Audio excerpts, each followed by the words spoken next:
Good morning बच्चों। ये जो है लास्ट टॉपिक है आपका इस पेपर में। ठीक है, इस यूनिट का लास्ट टॉपिक है, इथोलॉजी कंप्लीट हो जाएगी। ठीक है, आप लोग सब उसको पढ़ो, क्योंकि ये जो पार्ट है इथोलॉजी का, ये जनरली आपको, ये एक ही बुक इसकी है, रीना माथुर की। ठीक है, तो वो आप इंग्लिश में भी आती है, हिंदी में भी आती है, तो ये बुक आप लोग ले लो। हिंदी मीडियम वालों के लिए, जैसा कि जो अलका पब्लिकेशन या सीबीएच की बुक है, उसमें अंतःस्रावी तंत्र जो तुम लोग की इसकी फर्स्ट 3 यूनिट्स है, उसके साथ में ही ये भी दिया हुआ है। 2 यूनिट इसकी आपकी बिहेवियर की है, तो अलग से खरीदने की जरूरत नहीं है। बट जो इंग्लिश मीडियम वाले बच्चे हैं उनको रीना माथुर की बुक ही, वही एक बुक है, इसके लिए मिलेगी। ठीक है, तो इथोलॉजी आप उस बुक से पढ़ोगे इंग्लिश मीडियम वाले, और हिंदी मीडियम में तो कंटिन्यूएशन में आगे की 2 यूनिट हैं। ठीक है, तो अब इसमें जो है लास्ट टॉपिक जो इसमें है, क्योंकि जो इसके पहले के हैं वो एफएपीज और टैक्सेस और ये सब मैं बहुत पहले सब बता चुकी हूँ। ठीक है, तो अब लास्ट टॉपिक है हॉर्मोन्स। अभी इससे पहले हमने क्लास में फेरोमोन्स पढ़ा था। ठीक है, अब हम पढ़ेंगे हॉर्मोन्स। तो फेरोमोन्स और हॉर्मोन्स में डिफरेंस जैसे हम कह सकते हैं, क्या हो सकता है बता सकते हैं, हम इजीली बता सकते हैं। फेरोमोन्स जो होते हैं वो एनिमल सिक्रीट करता है, स्रावित करता है हवा में या पानी में। किस लिए? अपने ही स्पीशीज के दूसरे मेंबर को इफेक्ट करने के लिए, कोई एक चेंज लाने के लिए, या तो उसके बिहेवियर में, या फिर उससे बचने के लिए, या कोई भी रीजन हो सकता है। हॉर्मोन्स जो होते हैं वो बॉडी में, खुद के बॉडी के अंदर ही स्रावित होते हैं और फिजियोलॉजिकल एक्टिविटी को, खुद की फिजियोलॉजिकल एक्टिविटी को अफेक्ट करते हैं। ठीक है, तो अब वैसे हम 3 यूनिट पूरी हॉर्मोन्स की पढ़ चुके हैं, तो ये जो लास्ट टॉपिक है इसमें काफी कुछ तुम लोगों को उसमें मिल जाएगा। ठीक है, उसको बस बिहेवियर से आप कनेक्ट करके चलना, क्योंकि सारा बेस वो जो पहली 3 यूनिट है वो ही सब इसमें है। ठीक है, तो जैसे ये हॉर्मोन्स होते हैं वो हम अब देखो, ये मैं सब कुछ पहले का ही है, तुम लोगों को सारा पढ़ा हुआ लगेगा कि ये जो हॉर्मोन्स होते हैं कहाँ से स्रावित होते हैं, एंडोक्राइन ग्लैंड से। ठीक है, और करेंगे कहाँ ये, एंडोक्राइन ग्लैंड या अंतःस्रावी ग्रंथि से तो स्रावित होते हैं, और अपने लक्ष्य अंगों पर ये काम करते हैं जहां पर इनको काम करना होता है। ठीक है, इनकी जो प्रकृति होती है, नेचर है, वो हम कह सकते हैं कि पॉलीपेप्टाइड होती है, प्रोटीनस होती है, ठीक है, स्टेरॉइड होती है, ये सब हम बहुत डिटेल में पढ़ चुके हैं। ठीक है, ये क्या करते हैं, जो हॉर्मोन्स होते हैं ये कोई हमारी शरीर क्रियात्मक गतिविधि या फिजियोलॉजिकल एक्टिविटी, जैसे हम कह रहे हैं कि हमारा ग्लूकोज मेटाबॉलिज्म, उसको ये रेगुलेट कर रहा है। तो कोई भी एक फिजियो, हमारी बॉडी की ग्रोथ है, तो ये ग्रोथ होना भी तो एक फिजियोलॉजिकल एक्टिविटी है। तो शरीर की जितनी भी शरीर क्रियात्मक क्रिया हैं उनको ये अफेक्ट करता है, और शरीर में एक समस्थापन, होम्योस्टेसिस बना के रखता है। अब ये वर्ड हमें समझ में आई गया क्या होता है। ठीक है, तो ये जो क्रियाएं ये सारी चलती हैं हॉर्मोन्स के कंट्रोल में। अब हॉर्मोन्स जो होते हैं, या तो हमने बताया अब कैसे, कहाँ से होते हैं, या तो हाइपोथैलेमस वो सिक्रीट कराएगा एंडोक्राइन ग्लैंड से, एंडोक्राइन ग्लैंड टारगेट ऑर्गन पे। तो एक तो हो गया एंडोक्राइन ग्लैंड के थ्रू सिक्रीशन चला आ रहा है। कैसे? एंडोक्राइन ग्लैंड ये क्या करेगा, सिक्रीट करेगा कुछ रासायनिक पदार्थ। ठीक है, चाहे वो प्रोटीनस हो सकते हैं, स्टेरॉइड हो सकते हैं, ठीक है, ये पॉलीपेप्टाइड हो सकते हैं, कोई भी ऐसे सब्सटेंसेस सिक्रीट करेगा हॉर्मोन्स के रूप में, और ये हार्मोन डायरेक्टली ब्लड में जाते हैं, रक्त में जाते हैं, और वहां से ये अपने टारगेट ऑर्गन तक जाके धीरे धीरे एक लंबे टाइम तक काम करते हैं। ये तो हो गया एंडोक्राइन सिस्टम, जो हम अभी तक जितना हमने पढ़ लिया है, और एनिमल के बिहेवियर को इस अफेक्ट करते हैं। अब एक वर्ड इसमें जो अब आएगा, नया वर्ड जो हार्मोन से रिलेटेड है, हमें बिहेवियर में पढ़ना है, न्यूरोह्यूमर्स। ठीक है, न्यूरोह्यूमर्स, या हम कहते हैं तंत्रिकीय स्त्रवण। ठीक है, तंत्रिकीय स्त्रवण मतलब क्या हुआ कि जनरली जो हमारी नर्व्स होती हैं वो कैसी होंगी, ये साइटोन, ये एक्सॉन, ठीक है, और एक्सॉन के ऊपर क्या होती है, एक माइलिन शीथ होती है, बीच में नोड्स ऑफ रेनवियर, इसके अंदर क्या होता है, नीजल्स ग्रैन्यूल, बीच में होता है न्यूक्लियस, ये डेंड्रॉन्स, डेंड्राइट्स, ठीक है। तो ये जो एक नर्व होती है ये क्या होती है, नर्व सेल, ठीक है, और ये जो नर्व सेल होती हैं इनके ये कहलाएगा एक्सॉन, ठीक है। तो एक्सॉन में एंड में होती हैं इस टाइप की ब्रांचेस, ठीक है, और ये नोब्स होती हैं, घुंडियां, और इन घुंडियों से क्या होता है, ये दूसरी साइटोन, ये दूसरी सेल साइटोन हो गई, ये एक्सॉन हो गई,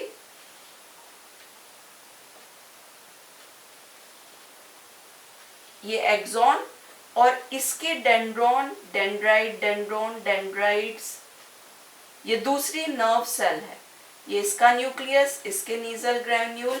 तो क्या होते हैं, नर्व सेल्स जो होती हैं एक के नीचे कंटिन्यूएशन में होती हैं, और एक नर्व सेल से स्टिमुलस मतलब उद्दीपन जो होता है, तंत्रिका आवेग, तंत्रिका आवेग इस डेंड्राइट को मिला, डेंड्राइट से डेंड्रॉन में, डेंड्रॉन से साइटोन में, जो नर्व्स की सेल हैं, साइटोन में, साइटोन से एक्सॉन में, ठीक है। अब ये एक्सॉन से दूसरे नर्व सेल में कैसे जाएगी, तो ये किसके थ्रू जाती है, ये यहाँ पर होते हैं, ये जो सिनेप्टिक नॉब, इसके एक्सॉन के एंड में होते हैं सिनेप्टिक नॉब्स, इनसे सिक्रीट होते हैं न्यूरोट्रांसमीटर्स, ठीक है, और ये न्यूरोट्रांसमीटर या न्यूरोह्यूमर्स जो कहलाते हैं ये ही ट्रांसफर होते हैं, ये क्या होंगे, ये सिनेप्टिक नॉब है, इसके अंदर यहाँ पर न्यूरो ट्रांसमीटर्स, न्यूरो मतलब ये मैसेजेस यहाँ तक आ जाते हैं, जो नर्व इम्पल्स है वो मैसेज कैरी कर रही है, वो मैसेज यहाँ से यहाँ आया और इन न्यूरो ट्रांसमीटर्स के रूप में इनकी गुंडियों में इकट्ठा हो जाता है, इनकी जो नॉब्स होती है सिनेप्टिक नॉब में, फिर यहाँ से ये डिफ्यूजन के थ्रू दूसरी, ये जो है ये डिफ्यूजन के थ्रू यहाँ पर इकट्ठा हो जाता है। अब ये वापस एक नर्व इम्पल्स के फॉर्म में जो यहाँ का मैसेज था वो यहाँ पर रिलीज हो गया, इसको कहते हैं सिनेप्टिक क्लेफ्ट। दो एक्सॉन और दूसरे एक्सॉन जो नर्व सेल है उसका जो साइटोन होगा, उनका जो गैप होता है उसको कहेंगे सिनेप्टिक क्लेफ्ट। तो इस सिनेप्टिक क्लेफ्ट में ये न्यूरोट्रांसमीटर सिक्रीट हो जाते हैं और वो मैसेज को दूसरे साइटोन को दे देते हैं। तो क्या हुआ, एक साइटोन एक नर्व सेल से दूसरे नर्व सेल में, तो ये कहलाते हैं न्यूरोह्यूमर्स या न्यूरोट्रांसमीटर्स या तंत्रिकी स्त्रवण। कहाँ से सिक्रीट होंगे, और ऐसे जो सेल जो न्यूरोह्यूमर्स या हार्मोन सिक्रीट करते हैं वो कहलाते हैं न्यूरोसिक्रीटरी सेल्स, ठीक है, तंत्रिका स्त्रावी कोशिकाएं। तो न्यूरोह्यूमर्स जो होते हैं वो न्यूरोसिक्रीटरी सेल से स्त्रावित होते हैं, तंत्रिका स्त्रवणीय कोशिकाओं से, और कहाँ से रिलीज होते हैं, एक्सॉन से। देखो ये एक्सॉन्स, ये एक्सॉन है, ये साइटोन, ये एक्सॉन, तो एक्सॉन से ये न्यूरोह्यूमर्स रिलीज होंगे। These groups of nerve cell found in, और ये जो इस तरह की न्यूरोसिक्रीटरी सेल्स होती हैं वो कहाँ पाई जाती हैं, नर्वस सिस्टम में, ब्रेन में, और जो हमारी वेंट्रल नर्व कॉर्ड है, ठीक है, तो वेंट्रल नर्व कॉर्ड में ये पाई जाते हैं। इनको ही हम और क्या कहते हैं, न्यूरोसिक्रीटरी न्यूक्लियाई, ठीक है। तो न्यूरोह्यूमर्स जो होंगे वो न्यूरोसिक्रीटरी सेल से स्त्रावित होते हैं, सिक्रीट होते हैं, ठीक है, और प्रेजेंट होंगे ब्रेन और वेंट्रल नर्व कॉर्ड में। इनका जो रिस्पॉन्स रहता है, मतलब ये नर्व इम्पल्सेस इससे ट्रांसफर होती हैं, from these responses are localised, fast and temporary. जैसे अब हम कहते हैं नर्व इम्पल्सेस बहुत फास्ट मूव करती हैं, एक साइटोन से एक्सॉन, एक नर्व सेल से दूसरी, दूसरी से तीसरी, एक जैसे हम स्विच ऑन करते हैं और लाइट ऑन हो जाती है, अब वो वायर तो इतना लंबा है पर फिर भी लाइट कैसे ऑन होगी।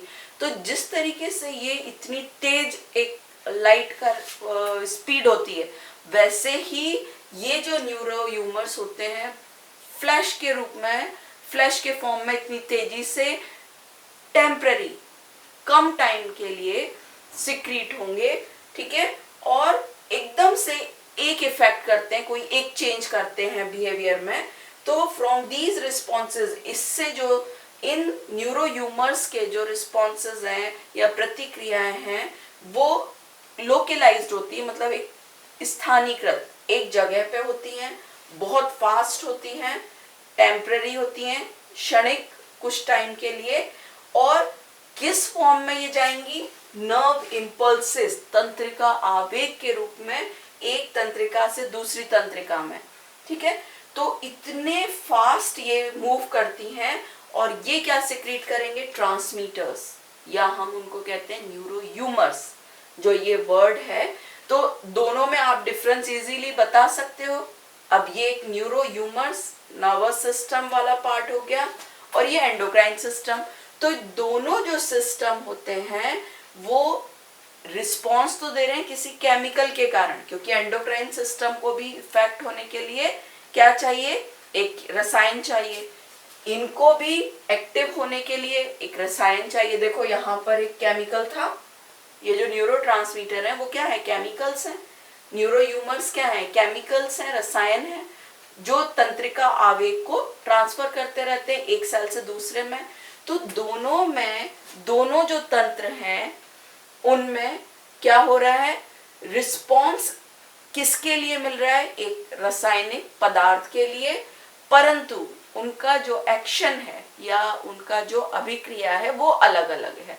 ये तो होती है फास्ट, कुछ टाइम के लिए लोकलाइज्ड एक ही जगह पे। इसके जो इफेक्ट होते हैं वो लंबे टाइम के लिए होते हैं और पूरी बॉडी में जाते हैं, मतलब जहां तक पूरे ब्लड के थ्रू सारे में ही जाएंगे, और इनका फंक्शन कहीं सब जगह, जैसे ग्रोथ है तो ग्रोथ हार्मोन हमारी पूरी बॉडी में ही ग्रोथ करता है, ठीक है। तो इस तरह से ये दोनों के एक्शन अलग अलग हैं, परंतु दोनों को रिस्पॉन्स के लिए केमिकल सब्सटेंसेस की जरूरत पड़ती है। तो एग्जाम में तुम लोगों को ये न्यूरो ह्यूमर्स पूछते हैं कि ये न्यूरो ह्यूमर्स क्या होते हैं, ठीक है। तो न्यूरो ह्यूमर्स अब समझ में आया, ये आपको क्वेश्चन इंपॉर्टेंट है, कभी आ जाता है इसमें। अब ये जो हार्मोन्स होते हैं ये दो टाइप के होते हैं, कौन से हो गए, एक तो प्राइमरी हार्मोन या डायरेक्ट प्रोड्यूस ऑफ बिहेवियर, और सेकेंडरी और इनडायरेक्ट प्रोड्यूसर ऑफ बिहेवियर। मतलब क्या हुआ, कुछ हार्मोन जो होते हैं जैसे ही रिलीज हुए उन्होंने बिहेवियर पे सीधा इफेक्ट किया, वो कहलाएंगे डायरेक्ट प्रोड्यूसर ऑफ बिहेवियर को सीधे, व्यवहार को सीधे परिवर्तन करने वाले। और जो इनडायरेक्टली अप्रत्यक्ष रूप से बिहेवियर को जो चेंज करते हैं ऐसे हार्मोन कहलाते हैं इनडायरेक्ट या सेकेंडरी, ठीक है। जैसे हम कहते हैं testis, ovary, placenta, adrenal gland, pituitary gland, thyroid gland, इनसे अब ये सब हम पढ़ चुके हैं। इनके जो हार्मोन है वो क्या करेंगे, वो जैसे ही ये टेस्टिस का हार्मोन है जैसे टेस्टोस्टेरोन, वो डायरेक्टली इफेक्ट करता है। जैसे हम कहते हैं प्यूबरिटी के बाद में, प्यूबरिटी वयता के टाइम में जब ये टेस्टिस फंक्शनल होती है तो टेस्टोस्टेरोन सिक्रीट होता है, उसके कारण क्या होता है, मेल में एकदम से चेंजेस दिखाई देते हैं, ठीक है। आवाज भारी होना या बियर्ड आना, मूछें और ये सब चेंजेस, तो इनके कारण जो डायरेक्ट चेंजेस हो रहे हैं वो कहलाते हैं primary direct producer of behaviour, जो बिहेवियर को सीधे इफेक्ट कर रहे हैं। और जो अप्रत्यक्ष रूप से कर रहे हैं कि किसी और चीज को इफेक्ट किया तब बिहेवियर में कुछ चेंज आया, डायरेक्टली इफेक्ट नहीं करते, ऐसे कहलाते हैं सेकेंडरी हार्मोन, ठीक है। सेकेंडरी और इनडायरेक्ट प्रोड्यूसर ऑफ बिहेवियर। तो ऐसे हार्मोन कहाँ से सिक्रीट होते हैं? Parathyroid, thymus, pancreas, kidney. ठीक है, अब जैसे पैनक्रियास है, पैनक्रियास डायरेक्टली हमारा बिहेवियर इफेक्ट नहीं कर रहा, पर अगर पैनक्रियास इंसुलिन का सिक्रीशन नहीं करेगा तो डायबिटीज होगी, डायबिटीज होगी तो फिर हमें ऐसा लगेगा कि भाई थकान हो रही है, तो एकदम से चेंजेस पता नहीं लगते, इनडायरेक्टली वो अफेक्ट करता है। तो pancreas, kidney not affect directly animals behaviour, ये एनिमल के बिहेवियर को डायरेक्टली अफेक्ट नहीं करते। ठीक है, तो ये सारे हैं, ये हमको प्राइमरी और सेकेंडरी समझ में आया। और जैसे हॉर्मोन्स ऑफ पिट्यूटरी ग्लैंड, अब इसके बारे में मैं ये सब पहले भी बता चुकी हूँ, इसको इसलिए बार बार नहीं बताऊंगी। ये STH, TSH, ACTH, GTH, oxytocin, vasopressin, MSH, ये सब हॉर्मोन्स, इनके बारे में डिटेल इसमें बुक में पहले भी मैं बता चुकी हूँ। इनको थोड़ा बिहेवियर से अफेक्ट करना है। जैसे हम कहते हैं कि अगर कई होते हैं, इसमें मैं कुछ एग्जांपल उससे रिलेट करके बता रही हूँ, और क्योंकि बाकी चीज़ें तुम लोगों को सब हार्मोन्स के बारे में बता ही चुकी हूँ मैं। ठीक है, तो जैसे हम कहते हैं कोई मेल है, मेल पर्सन है, और उसमें उसकी जो एक्टिविटीज़ हैं वो फीमेल लाइक हो गई। ठीक है, मतलब उसका जो हार्मोन्स हैं वो फीमेल लाइक हैं, बट वो वैसे मेल है। तो क्या होता है कि कई बार जब ऑपरेशन के थ्रू उसको फीमेल में कन्वर्ट कर दिया जाता है, क्योंकि उसमें जो हार्मोन्स हैं वो फीमेल के लाइक हैं। तो इस तरह से ये जो हार्मोन्स हैं ये इफेक्ट करते हैं। तो हार्मोन्स में आपको बिहेवियर को बताना है कि कोई फीमेल है, वो उसके अंदर टेस्टोस्टेरोन हार्मोन, मान लो मेल रिप्रोडक्टिव ऑर्गन है पर वो है फीमेल, तो मेल रिप्रोडक्टिव ऑर्गन है मतलब टेस्टोस्टेरोन सिक्रीट हो रहा है, तो उसको खुद में अंदर से मेल की फीलिंग रहेगी। ठीक है, बट उसका ये सब क्या होते हैं क्रोमोसोमल, जब जेनेटिक्स पढ़ोगे तब क्लियर होगा ये। तो ये जो चेंजेस हो रहे हैं ये फिर वो क्या करते हैं, स्ट्रक्चर वो है बट अंदर से हार्मोन के कारण फीलिंग, उसके जो बिहेवियर है वो मेल लाइक है। तो ये इस टाइप से इसमें एग्जांपल्स वगैरह देने हैं। तो ये हार्मोन्स ऑफ पिट्यूटरी ग्लैंड हो गया। ठीक है, ये तुम लोगों ने सारे मैंने पहले बताए ही हुए हैं। थायराइड ग्लैंड का जैसे हम बताते हैं, थायराइड ग्लैंड का मेन एक्सोलॉटल लार्वा, नियोटेनी जो हम कहते हैं कि अगर मेटामॉर्फोसिस, अगर थायराइड ग्लैंड निकालना है तो मेटामॉर्फोसिस या रूपांतरण ही नहीं होगा। ठीक है, या थायराइड ग्लैंड, थायरॉक्सिन हार्मोन का ट्रीटमेंट हमने दे दिया तो वो मेल एडल्ट, वो जो लार्वा है वो एडल्ट में बदल जाएगा। तो इस तरह से हार्मोन के बारे में इतना बताना है, और जनरली वैसे इसमें न्यूरो ह्यूमर्स ही आते हैं। ठीक है, और इनके फंक्शन मैंने पहले बताए हुए हैं। तो इतना चीज ये तुम लोगों को करना है। बिहेवियर की बुक जैसे मैंने बताई वो उससे पढ़ना। पेपर सिंपल है, इसके मैं क्वेश्चंस भी तुम लोगों को भेज दूंगी पूरे 2 यूनिट के बिहेवियर के, कि किस किस टाइप से क्वेश्चन उसमें आते हैं, उससे प्रैक्टिस भी करना। ठीक है, ओके, थैंक यू।